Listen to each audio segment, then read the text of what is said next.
You want to a life transforming experience as Pastor Prince Abah brings you God's word with deep insight and power. God bless you. The Bible said that the devil goeth about like what? Seeking whom he may devour. He's not a lion.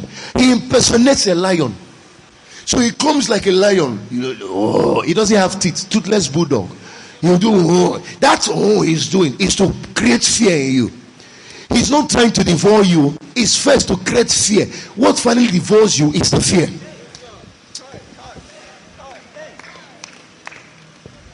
It's not the devil that finally devours a man. It's what he plants inside him is fear. He just come impersonates lion. He's not lion. If he was lion, come as real lion. Come as real lion. Let's know we are dealing with a lion. But he comes with the nature and the form of a lion. And now roars small. When he roars, he now goes back and watch you destroy yourself.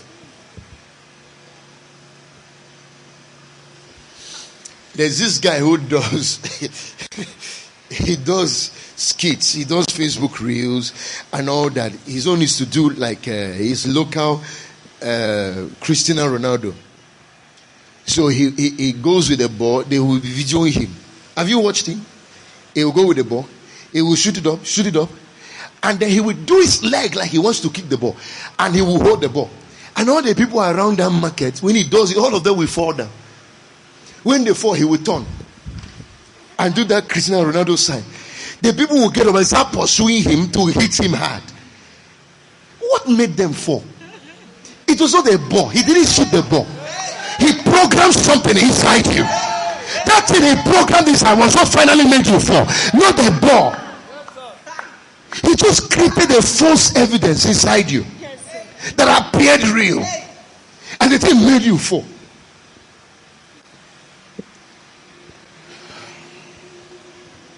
This is what the man was doing to the children of Israel. He will come and roar. He will come and shout. Then Saul will look at the whole people, the whole armies. Guys, are you guys still here? All right, to your tent, O Israel. He will run. Israelites say, if our king has taken off, we'll take off also. Everybody will run.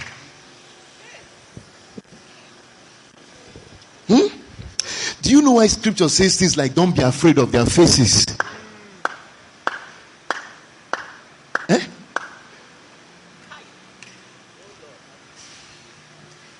Somebody's face can make you scared. Just face. Yet he has no power. You'll be so shocked if you engage him in battle. He has no strength. You will beat him. But his face alone can make you scared. Somebody BS. Just keep BS. And just put it's to intimidate you. No power. Touch him. He will be in coma.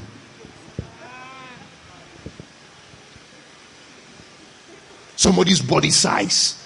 It can be Gary that is inside. Just Gary. With ogbono soup that is just inside. He can't make a move on you. Just touch him one, he has collapsed. Have you not seen Restu? Is it Restu Morio? No. What's that my small boy's name? Rey Mysterio. The short one. Have you ever seen where he's taking on big human beings now? As small as this. He will just use his leg, double cross you, follow from your back, hold your neck, you are down. As tall and hefty as you are, he will win you there. And walk away. Size is not in the physical, it's inside the mind. You can be looking at a mountain too big on the outside. In your eye, reduce it, make it small. Another person will be looking at a mountain too small, and in his eyes, he has amplified it.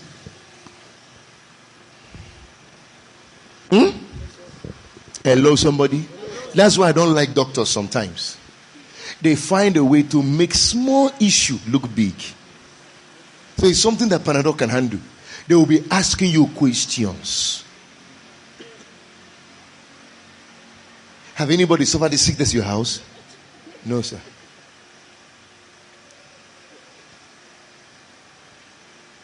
What do you do for a living, sir? What has what I got to do for a living got to do with what is going on here? When did you notice the body temperature increasing?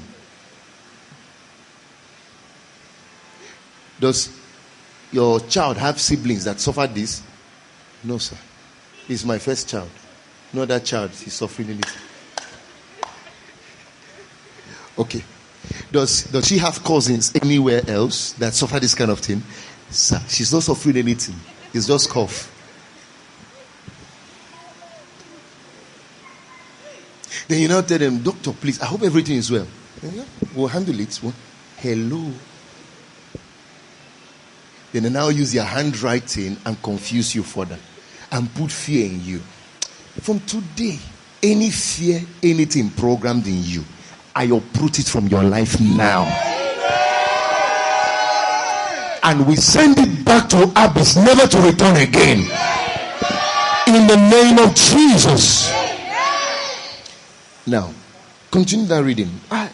My time, Lord, help me tonight. Thank you, Pastor Sir. Verse 12. Now, David was the son of that Ephrathite of Bethlehem. They now want to show two different characters here.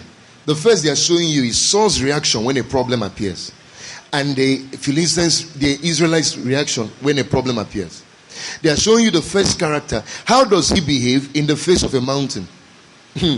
How does he behave in the face of the Goliath of his life? In the face of the Goliath of that ministry, how does that leader behave? So they've shown you his behavior. Now they want to show you the other person's behavior.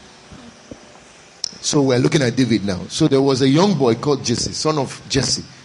David, son of Jesse, yeah?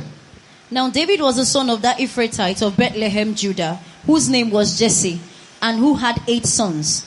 And the man was old, advanced in years, and in the days of Saul.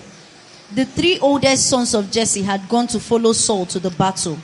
The names of his 3 sons who went to the battle. You now see why God even rejected the 3 sons who were following Saul.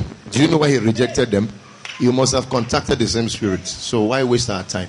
Because Jesse was now next in line from the tribe of Judah to produce the king of Israel. The throne was taken away from Judah for 10 years. Because of the sin, the iniquity of Judah. Judah slept with his father's concubine. So because of that, God took away the throne from the house of Judah. He was the one that is supposed to produce kings for Israel. So God took away the throne from the house of Judah. And Israel was without kings at some time, and at some point Saul came in, became king. But Saul was not anywhere in the lineage. He is not in the path of people who should produce kings. He was not meant to be a king if everything was in order. So the curse on Judah was broken at the time of Jesse. He is now the 9th person breaking the thing. The 10th generation, which is now his children, were supposed to produce a son that will ascend the throne. Possibly it should have been Eliab, the first son. But God now rejected Eliab and rejected the other 3 sons and others who were part of Saul's army, and went and looked for the one that had not been contaminated by that virus of cowardice. Which is why sometimes we find it difficult to lead some people because of where they are coming from. They are coming with a certain orientation, maybe family orientation. They are coming with a maybe ministry orientation. They are coming with a kind of educational orientation. Then it's difficult. God did the same thing the time of when he wanted to lead Israel out of Egypt. He had to make sure that Moses was preserved out of slavery. From taking him out of that family into Pharaoh's house, he was trying to preserve his culture from being contaminated with slavery mindset and slavery culture. After some years, when he had gotten some foundational trainings, God orchestrated a plan because he saw some default somewhere, some fault somewhere. This guy had killed an Egyptian because he was trying to protest over his fight with an Israelite. So because of his reaction, he killed. And God saw, okay, this guy is a born deliverer. This is what I called him to do. But this is not the way. I didn't call him to kill people to deliver. This is not the way to deliver. So I need to go and school this guy somewhere. So he found a man that was a mentor who could develop a leader. His name is Jethro. And created a situation where Moses had to marry the daughter of Jethro, and he began to serve Jethro. That was why he was keeping the sheep. He was not just keeping the sheep as a rearer, he was doing spiritual apprenticeship. Jethro was his pastor. So he needed to come under a different kind of leadership that was going to now mentor him and prepare him to be a deliverer. The first one had no mentor. The first one had no pastor. The first one had no leader over. He was just burning with passion. Nobody to direct the fire. All right. If God had left him like that, it would have been a disaster. It would have been an Osama bin Laden. He would have been bombing everywhere. That's what he would have been. Osama bin Laden is a deliverer that the mentor missed. Don't you know? He's a deliverer that just missed the right mentor. Look at Saul of Tarsus. His occupation was to kill.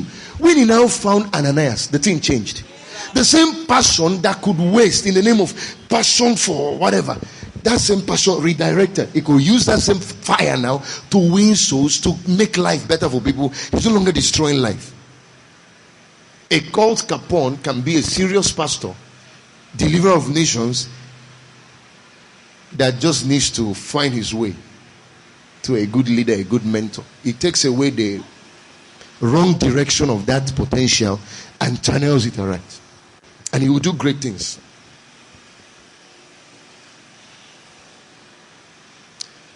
So now, it's part of the reason God didn't go there. He had to go all the way to David and see some of the things you will now see about David that attracted God. I say, hey, that's the man. That's the man I'm looking for. You know why you are small? Why you have not yet entered the mainstream of the goodness of God is this thing I'm showing you now. Yeah. Thank you, sir. David was the youngest. And the youngest, the last born. Yeah. And the three oldest followed Saul. But David occasionally went and returned from Saul to feed his father's sheep at Bethlehem. And the Philistine drew near and presented himself 40 days, morning and evening. Then Jesse said to his son David, "Take now for your brothers an ephah of this dried grain and these 10 loaves, and run to your brothers at the camp. And carry these 10 cheese to the captain of their 1,000, and see how your brothers fare, and bring back news of them." Just like Joseph. Sometimes it's those neglected people who are the guys who God is looking for. You'll be looking at the son like this. Are you sure? Is there anything? It's you God is looking for. What can I even do? Is you God is looking for? You see the thing playing out again. The same way they asked Joseph to go and give his brothers food. That's how they are telling David, go and give your brothers food. Sometimes you're looking at the big guys who are doing the big things, and you say that's where God is. God is around you. God is around that place where people say there's nothing that can come out. This one is bush boy. This one is a nobody, has nothing to offer. Just keep this one by the corner. And that's where God goes to. Who is Pastor Prince? Doesn't look like one of those men that you can talk about. That's where God goes to. Doesn't look like a pastor. Does he have the physique, the masculinity of a man of God? He is more or less but that's where God goes. The wicked side of life. The low places of life. Where you are not categorized with the other bishops and big men. You're not in anything in the PFN. You're not anything in Cannes. Nobody knows you anywhere. He just goes and pick a torch from there and begin to shine it to the world.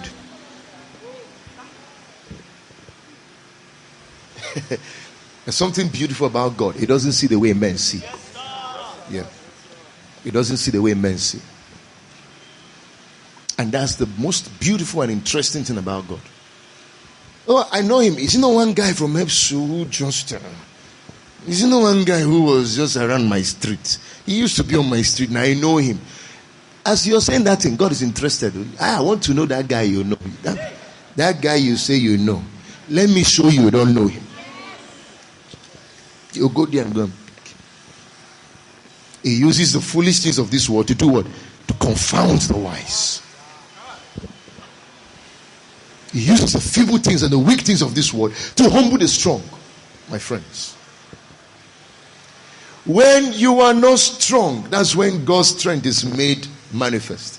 When you are weak, that's when God's ability is made manifest. That's why you must understand grace and understand how to let yourself, like a pencil in the hands of God, stop struggling. Stop looking at your inabilities and your abilities and I can't. Are you sure I can? My friend, just surrender to God. I like the way Super Story said. He said, we are nothing but pencils in the hands of the Creator. That's who we are, my friend. We are nothing but his pencils. We are nothing but his masterpiece. Hello, somebody. We are nothing but his. We are just his tool. He uses us the way he wants. They say you're a village girl. It doesn't matter. If God lays hold on you, you become an Esther. They say your job is to be giving food to people who are in the bush, in the war front. You're a bush boy. Just go and be serving food. It doesn't matter. If God's hands is on you, it can be from there to the throne.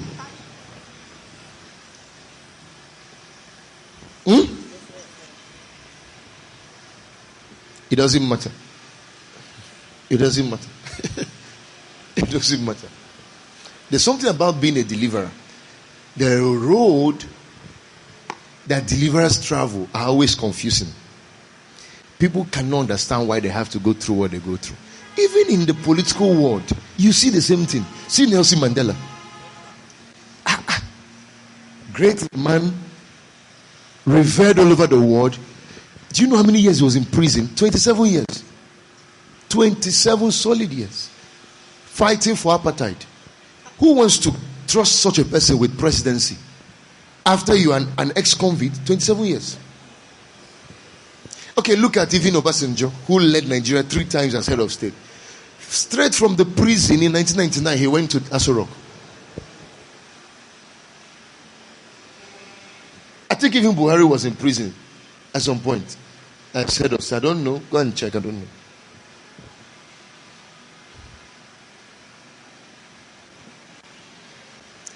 Even in this Christian whatever, look at people like Martin Luther, the kind of controversy surrounding some of them.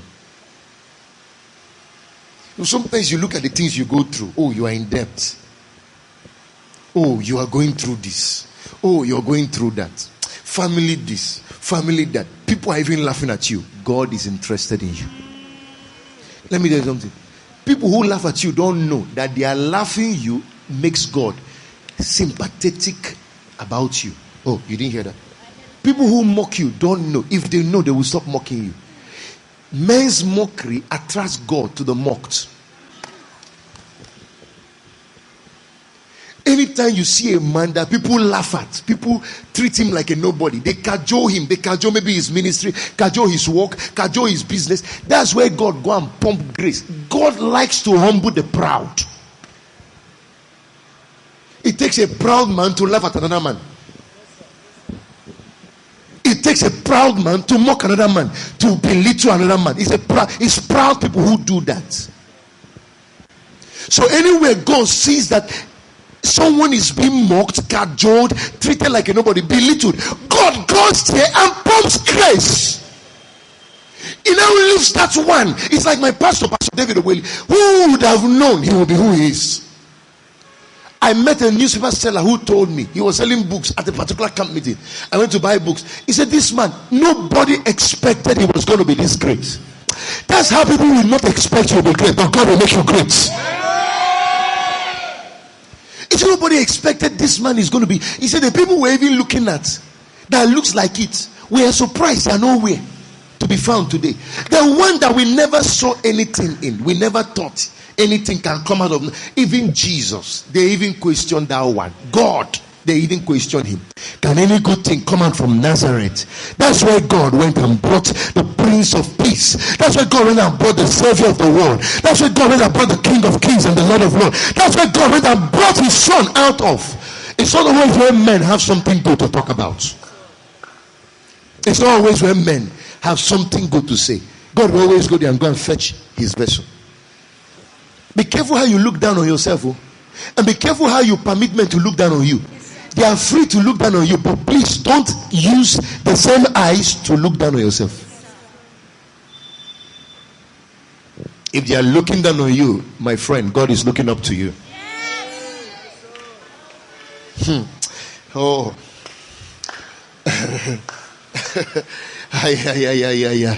Lift up your hands in 1 minute. Just pray in other tongues in 1 minute. I want you to make it real red hot. Pray in other tongues in 1 minute. Something's about to happen in your destiny. Something's about to happen in your destiny. Something's about to happen in your destiny. This night is your defining moment. You have waited for so long for this bet.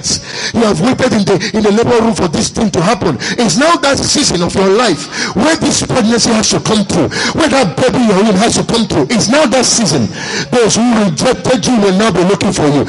Those who mocked you will now be looking for you. Those who deserted you will now begin to come back to your life. Because when God turns around that captivity, even those who mocked at you will come back to celebrate with you.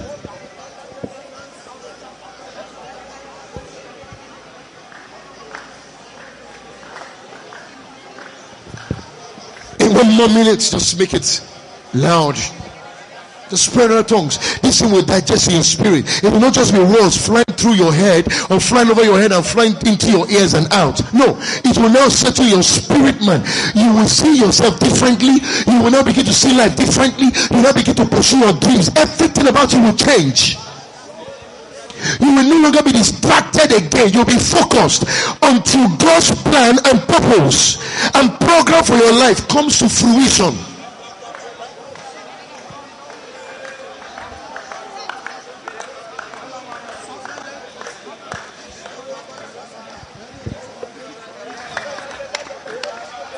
I see great men, generals. They have been in the bush for too long, but it's time for God to bring them to the forelight. It's time for God to bring them to the place of prominence. It's time for God to announce them their season has finally come.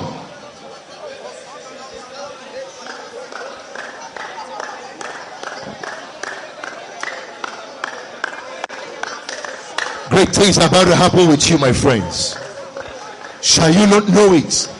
He will make a way in the desert. It will make rivers to flow even in the desert.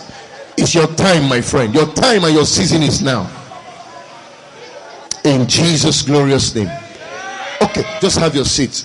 Please, I want you to just finish that. I hope I get to the next two scriptures and close. Yeah. Thank you, Pastor Sir.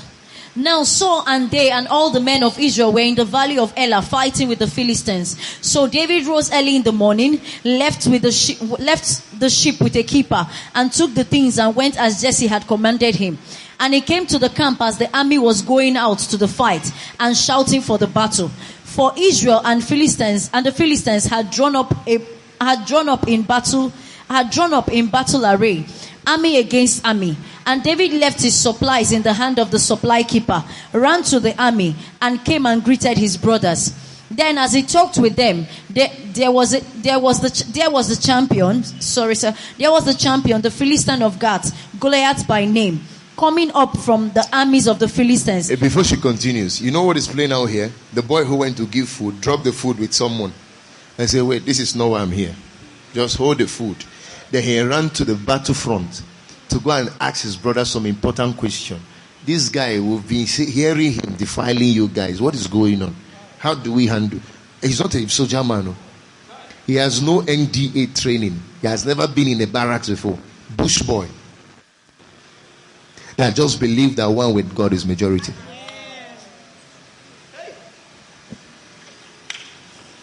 One bush boy that refused to see the same problem the same way. One bush boy. They refuse to see that city the way others are seeing it. One bush boy that believe that what is happening elsewhere in the world can happen here. One bush boy.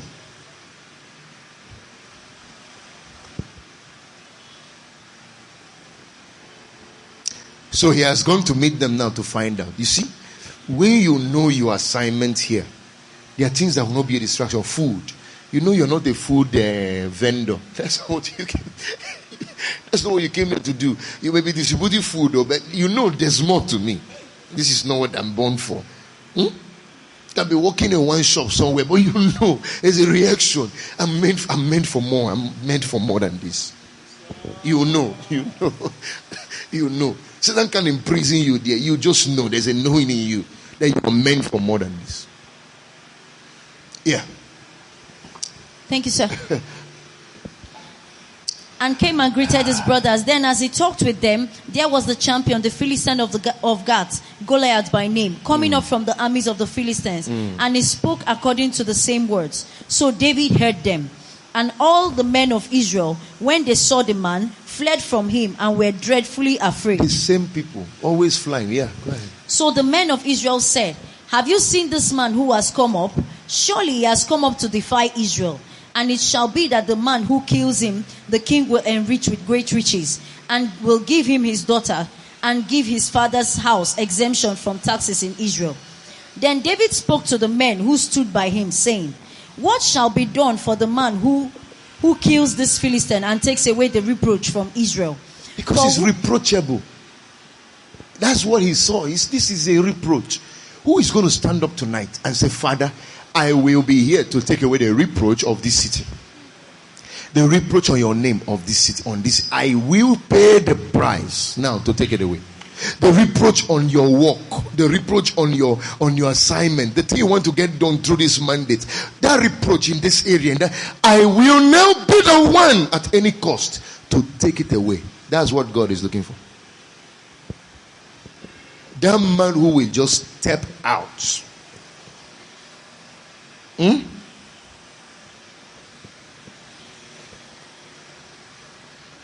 You consider too much.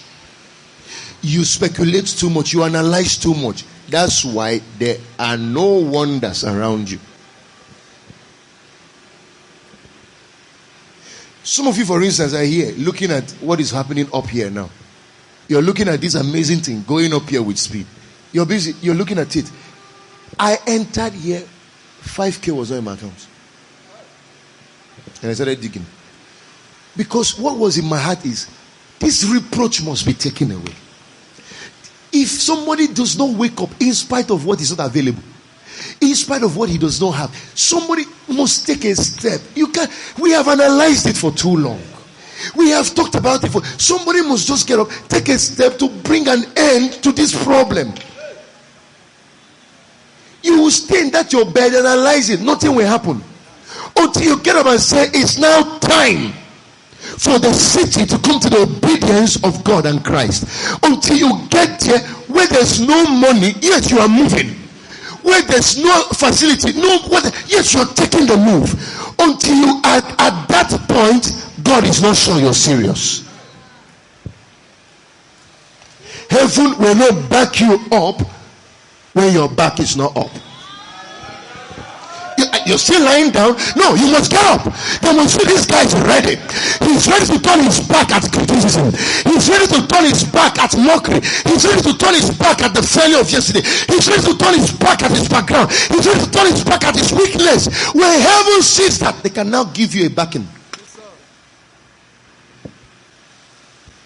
And when heaven backs you up, you have no other place to go but up. Ladies and gentlemen, brothers and sisters, I am now showing you, what I'm introducing to you is the potent weapon for how we will subdue this city. The potent weapon. This is how we're going to bring a boy to the obedience of Christ. We will take a boy and surrender it to Jesus and say, finally, we have given you, and not just a boy, the whole nation. Not just the whole nation, other nations, continents. If you have the David DNA, nothing will stop us. Nothing. Nothing. Nothing. Nothing. Nothing. It's time to step out now, my friend, in boldness and in faith, and confront whatever it is that has confronted a whole nation, confronted a whole street, confronted a whole territory, a whole society, a whole continent.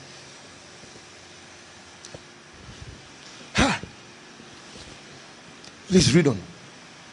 Oh Lord. For who is this uncircumcised Philistine that he should defy the armies of the living God? Uncircumcised Philistine. That's who you guys are running away from. Uncircumcised poverty. That's what you are scared. Uncircumcised whatever. That's what that you guys should be afraid of him. Who is he to defy the God of the armies of Israel? Yeah. And the people answered him in this manner, saying, so shall it be done for the man who kills him. Now Eliab his oldest brother heard when he spoke to the men, and Eliab's anger was aroused against David. And he said, why did you come down here? And with whom have you left those few sheep in the wilderness? When you begin to take that step, get ready for confrontation. And sometimes from family members. Sometimes from even your brothers and your sisters. Sometimes from even your parents. Sometimes from your in-laws. Sometimes from your relations. Sometimes from every... If you sit down and study me, you will know I'm an institution.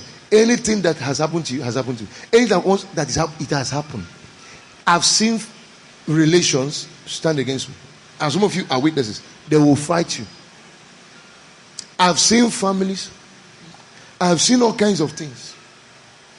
I'm not just a human being now. I'm a whole institution. You can study everything that I'm talking. You see, they have played out in my life.